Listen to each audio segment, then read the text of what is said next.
Hello student, this is Pratibha Singh, your English teacher from Shivrit Singh Children Academy. Students, today we will read the Hindi explanation of the poem The Last Bargain, composed by Rabindranath Tagore. So, firstly, we will talk about the poem.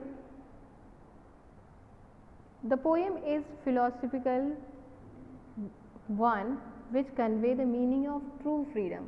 मतलब जो poem है वो true freedom के बारे में बताती है, जो सच्ची आज़ादी है उसके बारे में बताती है। तो फर्स्ट थ्री स्टैंजा हैं वो बेस्ड हैं इमेजिनेशन पर, मतलब काल्पनिक है, कल्पना की गई है, बात की गई है। और जो फोर्थ स्टैंजा है वो रियल मैसेज कन्वे करता है। तो let's start the poem. Come and hire me, I cried while in the morning I was walking on the stone pavement road, sword in hand the king came in his chariot. He held my hand and said, I will hire you with my power. But his power counted for naught, and he went away in his chariot. ये first stanza है poem का। इसका explanation start करने से पहले मैं आपको बता देती हूँ बार्गेन है क्या। बार्गेन इज़ एन एग्रीमेंट, ये एक समझौता है जिसमें दो पार्टीज़ होती हैं, दो लोग होते हैं या फिर दो कम्युनिटीज़ होती हैं, और जो कि प्रॉमिस करती हैं कि हम कुछ ना कुछ एक दूसरे के लिए करेंगे। मतलब अगर एक बंदा दूसरे काम कर रहा होता है तो उसके किसी का काम कर रहा होता है तो दूसरा भी उसके बदले में कुछ ना कुछ उसका काम ज़रूर करेगा। तो ये आपका बार्गेन है। In this stanza the poet said that he was seeking for a job, वो एक जॉब ढूंढ रहा है। And it is morning time, ये सुबह का टाइम है, और वो स्टोन पेमेंट रोड पर, एक पत्थरों के बने हुए रोड पर टहल रहा है। तभी एक राजा आता है जिसके हाथ में तलवार है और वो रथ पर बैठकर आया है।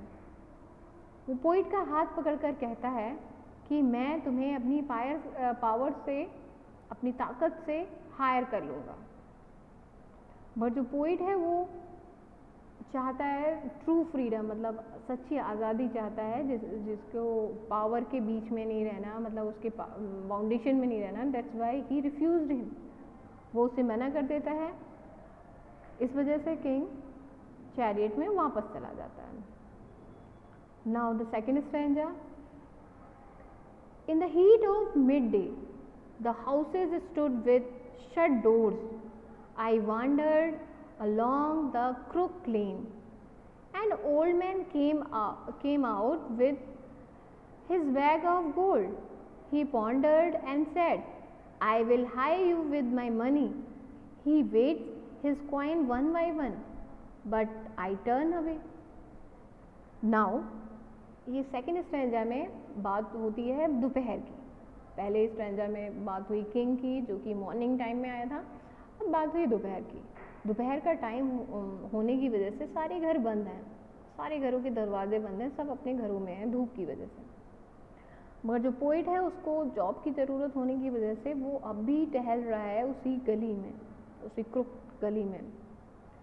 Then an old man came, तभी एक ओल्ड मैन आता है with the bag of gold coins, gold coin का बैग लेकर।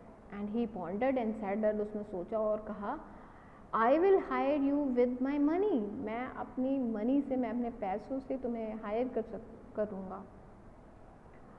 और वो वेट कर रहा था, मतलब तोल रहा था उसके सिक्के एक एक करके अपने हाथों पर। तभी पोइट ने उसे मना कर दिया, क्योंकि वो किसी की बाउंडेशन में, अभी यही बात है कि वो किसी के बाउंडेशन में नहीं रहना चाहता, इस वजह से उसने उसे भी मना कर दिया। Now third stanza. It was evening. The garden haze was all aflower. The fair maid came out and said, I will hire you with a smile.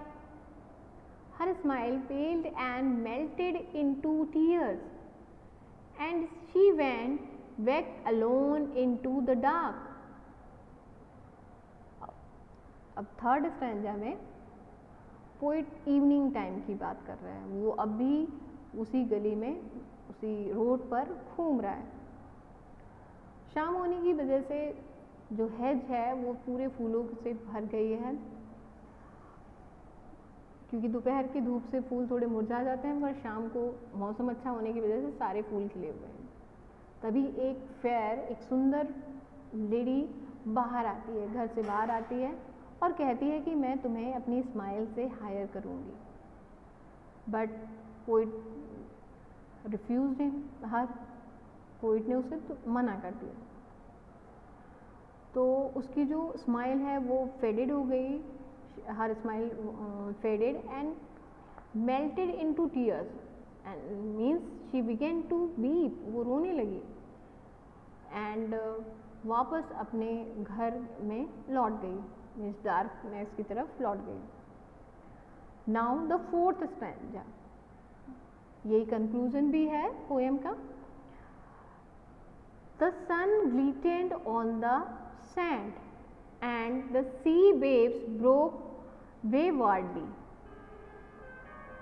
A child sat playing with shells. He raised his head and seemed to know me and said, I will hire you with nothing. From henceforward, the bargain struck in child's play made me a free man. अब बिल्कुल ही शाम का time है, बिल्कुल अंधेरा होने वाला है, सूरज की लास्ट चमक रही है, जो कि जिसकी रेत पर चमक रही है, और रेत जिसकी वजह से बिल्कुल सोने की तरह दिखती है। और जो सी वेव्स हैं, मतलब समुद्र की लहरें हैं, वो भी खूब तेज़ी से बह रही हैं। उसी के किनारे, उसी सी वेव्स के किनारे, जो शोर है, समुद्र का किनारा है, उसके किनारे एक बच्चा सेल्स के साथ, मतलब जो समुद्र में कौड़ियाँ और शंख निकलते हैं, उन्हीं से खेल रहा है। वो अपना सिर ऊपर उठाता है और मुझे देखने की, मुझे जानने की कोशिश करता है, एंड सेड, और कहता है, आई will hire you with nothing, मैं तुम्हें हायर तो कर लूँगा, मगर मेरे पास कुछ है नहीं तुम्हें देने के लिए, मैं एज पेमेंट जैसे दिया जाता है वैसे देने के लिए मेरे पास कुछ भी नहीं है।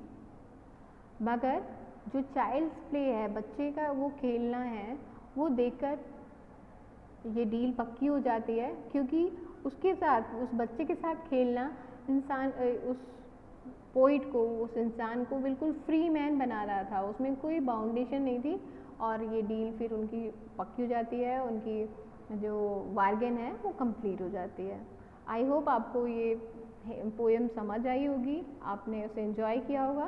Thank you and have a nice day.